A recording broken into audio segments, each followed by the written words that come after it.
Hello. Yeah.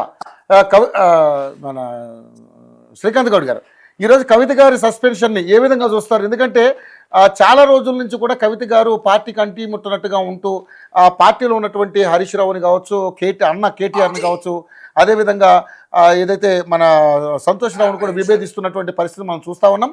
ఏంది అసలు ఏం జరిగింది అనుకుంటున్నారు? మీరు దీన్ని ఏ విధంగా తీసుకుంటారు? ఇది ముమ్మాటికి ముందు నుంచి మేము ఊహించినటువంటి చర్య అన్న. ఎందుకంటే కవిత గారు ఏదైతే 3 నెలల క్రితం అమెరికాకు వెళ్ళినప్పుడు ఆ గ్రాడ్యుయేట్ మాట్లాడండి. స్ట్రక్ అయింది చూడండి. హలో, పెట్టిండు. వినపడుతుంది శ్రీకాంత్ గారు చెప్పండి. ప్రెస్ మీట్ పెట్టి పైన కుట్రలు జరుగుతున్నాయి. ఈ కుట్ర కోణాన్ని మీరు దీన్ని భవన్ వేదికగా వాళ్ళు ఆ రోజున మాట్లాడడం జరిగింది. మాట్లాడి అమెరికా పోయిన తర్వాత అమెరికా పోయి తిరుగు ప్రయాణంలో వచ్చే టైంకు నిజంగా కవిత గారు ఏదైతే చెప్పిందో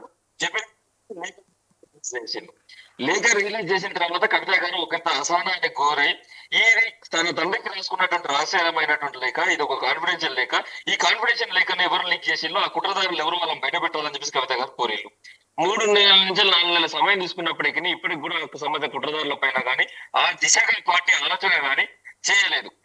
దాన్ని స్వీకరించలేనటువంటి కవిత గారు జాగృతి పక్షాన జాగృతి పన్నాన్ని తీసుకొని UPF Telangana United pool front అని చెప్పేసి పెట్టి. శ్రీకాంత్ గారు, మీ ఫోను లైవ్ కట్ అయిపోతుంది, వాయిస్ రావట్లేదు. కంటిన్యూ చేయండి. అయితే ఏం జరుగుతా ఉంది అని అంటే మా బీసీ ఉద్యమాన్ని కూడా నడుపుకుంటూ పదాక్ష తీసుకుంటూ పోయి అంటే ఒకంత బీఆర్ఎస్ కంటే ముందుగానే బీసీ ఉద్యమాన్ని తీసుకొని దాన్ని విజయ తీరాలకు చేసే విధంగా కూడా 42% కామారెడ్డి డిక్లరేషన్ సంబంధించినటువంటి అంశాలను కూడా 2 బిల్లులు పెట్టే విధంగా ప్రభుత్వం పైన ఒత్తిడి తేవడం, డెడికేషన్ కమిషన్ వేసే విధంగా ప్రభుత్వం పైన ఒత్తిడి చేయడం, ఇవన్నీ కూడా కంటిన్యూషన్ కార్యక్రమాలు అనేటువంటి కవిత గారి కార్యక్రమాలు కావడం, నిత్యం ప్రజలలో ఉండే విధంగా కవిత గారి కార్యాచరణ రూపొందించుకోవడం, ఇవన్నీ చూసిన తర్వాత మరి ఎందుకు అభద్రత భావం వచ్చిందో, ఈమె ఒక మహిళా వ్యక్తి మహిళా శక్తిగా ఎదుగుతుంది అనేటువంటి ప్రమాదం వచ్చిందా, లేకుంటే కుర్చీలకు సంబంధించినటువంటి ప్రమాదం వాళ్ళకు వస్తుందేమో ద్వారా అని ముందుగా భావించిలా. ఏం జరిగిందో తెలియదు కానీ ఆ కుట్రలు అనేటువంటి ఇంకా తీవ్రతరం చేసింది. తర్వాత 2వ పర్యటన మొన్న అమెరికా పోయొచ్చారు. అంత లోపట్ల మళ్ళీ అమెరికా అంటే ఊర్లో లేనటువంటి సమయం చూసుకొని సేమ్ 2వ సంవత్సరం చిన్న బాబు సంబంధించినటువంటి ఉన్నత విద్య కోసం పోయినటువంటి కవిత గారు తిరుగు ప్రయాణం అయ్యే లోపట్లో తెలంగాణ బొగ్గు కార్మిక సంఘం టీబీజీకి సంబంధించినటువంటి గౌరవాధ్యక్షురాలుగా 10 సంవత్సరాలు కార్మిక పక్షపాతిగా పనిచేసినటువంటి కవిత గారు, కార్మికులకు సేవ అందించినటువంటి కవిత గారు, వారికి తెలియకుండా కనీసము కార్మిక చట్టాలను గౌరవించకుండా జనరల్ బాడీ మీటింగ్ అనేటువంటి చేయకుండా కేంద్ర కమిటీ మీటింగ్ చేసి కవిత గారిని బాధ్యతలతో తప్పిస్తారు. ఒక ఆడబిడ్డ ఏం కోరుకుంటుందండి? ఒక ఆడబిడ్డ తండ్రి క్షేమం కోరుకుంటది, ఒక ఆడబిడ్డ అన్న క్షేమం కోరుకుంటది. ఇది ఒక అరుదైన పార్టీ. ఈ పార్టీ 10 కాలాల పాటు చల్లగా ఉండాలని చెప్పేసి కోరుకున్నటువంటి ఆ ఆడబిడ్డ కవిత గారు. ఆ రోజు సాధారణ ఎలక్షన్ అయిపోయిన తర్వాత ఏదైతే లోక్సభ ఎలక్షన్స్ వచ్చినప్పుడు కేసీఆర్ గారిని ఎదుర్కోలేనటువంటి వ్యక్తులు ఆ రోజున బిఎల్ సంతోష్ పైన మనం కొన్ని సంబంధించినటువంటి చర్యలు పూనుకుంటే దాన్ని తట్టుకోలేక కవిత గారి పైన వాళ్ళు లిక్కర్ కేసు అనేటువంటి ఆరోపణలు చేస్తే ఆ ఆరోపణల ద్వారా జైల్లో పెడితే ఎవరి కోసం పోయింది? పార్టీ కోసం పోయింది కవిత గారి జైలుకి. ఎవరి కోసం పోయింది కవిత గారి జైలుకి? కేసీఆర్ గారి కోసం పోయింది జైలుకి. తప్పు చేసిపోయిందా? ఈరోజు జస్టిస్ గవాయి గారు వ్యాఖ్యానించింది కదా, సుప్రీంకోర్టు సంబంధించినటువంటి జస్టిస్ గారు 50,000 పేజీల ఛార్జ్ షీట్ లో దాన్ని ఏమి కూడా లేదు, ఆమె 5.5 నెలలు అన్యాయంగా జైల్లో పెట్టిన కవిత గారిని అని చెప్పేసి జస్టిస్ గవాయి గారు వ్యాఖ్యానించారు.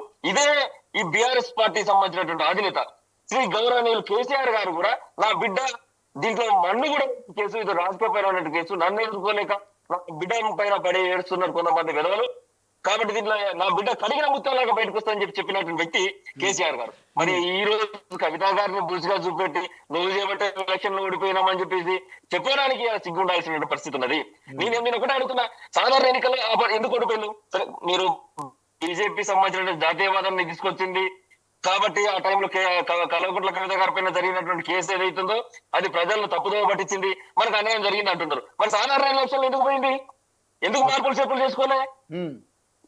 ఈ వీటన్నిటి సమాధానం చెప్పకుండా, కోర్టులు ఎవరు సమాధానం చెప్పకుండా కవిత గారు పార్టీకి వ్యతిరేకంగా మాట్లాడిలా. ఈ రోజు నేను అడుగుతున్నా సార్, ఏదైతే రాజేంద్ర గారు బండి సంజయ్ గారి పైన అనేక రకాలైనటువంటి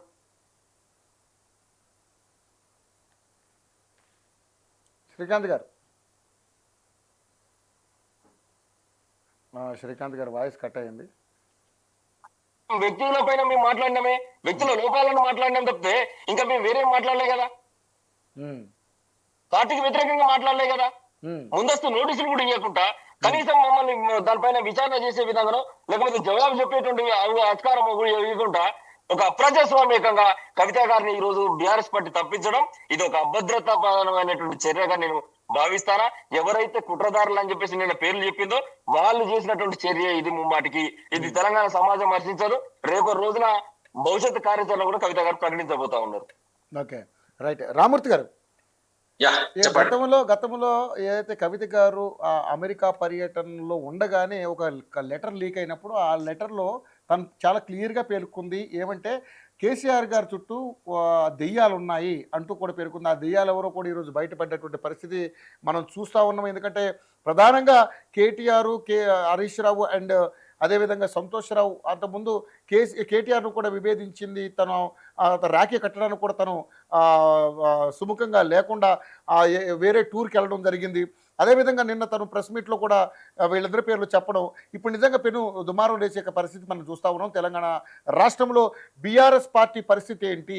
కేవలం కవిత గారు ఈ విధంగా ప్రవర్తించడం వల్లనే పార్టీ ఈరోజు ప్రశ్నార్థకంగా మారింది పార్టీ పరిస్థితి అంటూ కూడా మీ బీఆర్ఎస్ సంబంధించినటువంటి నాయకులు అందరూ కూడా మాట్లాడుతూ ఉన్నారు.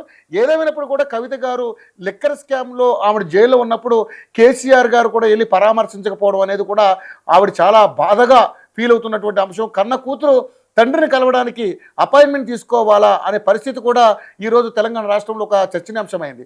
సో మరి కవిత గారి పట్ల బీఆర్ఎస్ పార్టీ యొక్క శ్రేణులు కానీ బీఆర్ఎస్ పార్టీకి సంబంధించినటువంటి అదే ఎవరైతే హరీష్ రావు గారు కావచ్చు, అదేవిధంగా కేసీఆర్ గారు కావచ్చు, కేటీఆర్ కావచ్చు, వీళ్ళందరూ కూడా ఈరోజు కవితను పక్కన పెట్టడానికి గల కారణం మీరందరూ కూడా మీద కక్షపూరితంగా వ్యవహరిస్తున్నారంటూ కూడా మాట్లాడుతూ ఉన్నారు. అదేవిధంగా మొన్న ఏదైతే పార్లమెంట్ ఎలక్షన్స్లో ఓడిపోవడానికి కారణం కూడా కవిత గారిని కూడా మీరు మాట్లాడడం జరిగిందంటూ కూడా రకరకాల ఆరోపణలు అయితే వస్తూ ఉన్నాయి. దీని మీద ఏం సమాధానం చెప్తారు రామూర్తి గారు? ఆరోపణలకు వాస్తవాలకు చాలా తేడా ఉంటుందండి. కవితకు ఎక్కడ కూడా మేము అన్యాయం చేయలేదు. ఎందుకంటే ఆమె ఎంపీ గెలిచింది, దాని తర్వాత ఒకసారి ఓడిపోవడం జరిగింది, ఓడిపోయిన తర్వాత మళ్ళీ ఎమ్మెల్సీ ఇవ్వడం జరిగింది, తగు న్యాయమే చేసినాం. కానీ ఏదైతే 25 వసంతాల తర్వాత కొంత ప్రవర్తనలో కొంత చేంజ్ వచ్చింది అన్నది రాష్ట్ర వ్యాప్తంగా అందరికి తెలుసు. ఎందుకంటే ఇప్పుడు ఆ లేఖ రాయడం వల్ల ఏంటంటే అది అంతర్గతంగా మాట్లాడుకోవాల్సిన విషయం. వాస్తవంగా ఆమె లెటర్ రాసే అలవాటు ఉన్నది. ఆ అలవాటులో ఏదైతే లెటర్ రాయడం జరిగిందో ఆ లెటర్ కొంత బయటికి రావడం జరిగింది. బయటకు వచ్చిన తర్వాత ఎవరు బయటికి తీసుకొచ్చిళ్ళని డైరెక్ట్ తండ్రిని పోయి అడిగితే సరిపోతుంది. అంతే తప్ప మీడియా సమావేశాలు ఏర్పడి మీడియా ముందు కూర్చొని మాట్లాడాల్సిన అవసరం అంతకంటే పెద్దగా లేదు. అదే విధంగా ఏదైతే కేసీఆర్ గారు దేవుడు, ఆయన దగ్గర మొత్తం దయ్యాలు ఉన్నాయంటే కేసీఆర్ గారు దేవుడు అయినప్పుడు దేవుని దగ్గర ఎప్పుడు కూడా ఏ దేవాలయంలో కూడా దయ్యాలు ఉండవండి. దేవుడు దగ్గర దయ్యాలు ఉన్నాయని కూడా కరెక్ట్ కాదు. ఎవరు దయ్యమో ఎవరు దేవుడు అన్నది ఫ్యూచర్ లో తెలుస్తుంది. ఎందుకంటే తర్వాత కేటీఆర్ గారు కానీ దాని తర్వాత జగదీశ్వర్ రెడ్డి ఆల్రెడీ రామూర్తి గారు దెయ్యాలని బయట పెట్టారు కదా, ఆవిడ ఆల్రెడీ చెప్పారు కదా. హరీష్ రావు, సంతోష్ రావు పూర్తిగా వినండి.